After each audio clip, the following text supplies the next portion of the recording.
Hello friends, welcome back to my YouTube channel. और आज की हमारी कहानी का शीर्षक है टीचर बहू। So let's start.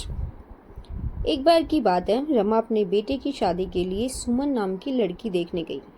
सुमन के घर पहुंचकर उनको पता चला कि बच्चों को ट्यूशन पढ़ाती है। तो रमा के बेटे सुमन के बीच बात के बाद रमा ने सुमन से कहा, हम नहीं चाहते हमारी बहू बच्चों को पढ़ाए, इसलिए शादी के बाद सुमन को बच्चों को ट्यूशन पढ़ाना बंद करना होगा।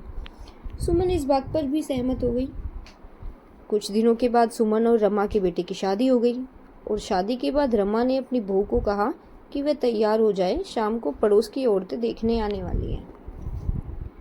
सुमन तैयार हुई। पड़ोस की औरतें सुमन को देखने के लिए आई तो सुमन को देख के रमा से बोली, तेरी बहू तो सुंदर है।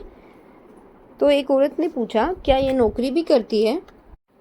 रमा ने बताया, शादी से पहले बच्चों को ट्यूशन पढ़ाती थी, लेकिन उसको पसंद नहीं है और उसका बेटा अच्छा कमा रहा है और हमें काम करवाने की ज़रूरत ही नहीं है। तो इस पर पड़ोस की औरत ने कहा कि मेरी बहू भी तो कंपनी में काम करती है।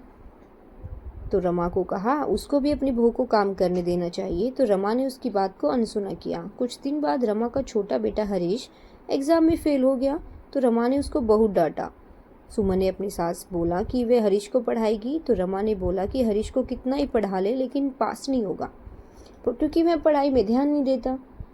इसके बाद सुमन हरीश को रोज़ पढ़ाने लगी और हरीश भी अपनी भाभी का पढ़ाया हुआ उसको अच्छे से समझ आने लगा। और इसके कुछ दिनों के बाद हरीश के दोबारा एग्ज़ाम हुए और अब की बार हरीश के अच्छे नंबर आए, वह पास हो गया। तो उसने माँ को बताया आकर, तो उसने बहू की बहुत तारीफ़ की और उसकी वजह से हरीश आज एग्ज़ाम में पास हो गया है। रमा ने इसके बाद अपनी बहू को बच्चों को ट्यूशन पढ़ाने की इजाज़त दे दी। तो ये थी हमारी आज की कहानी, एक छोटी सी कहानी।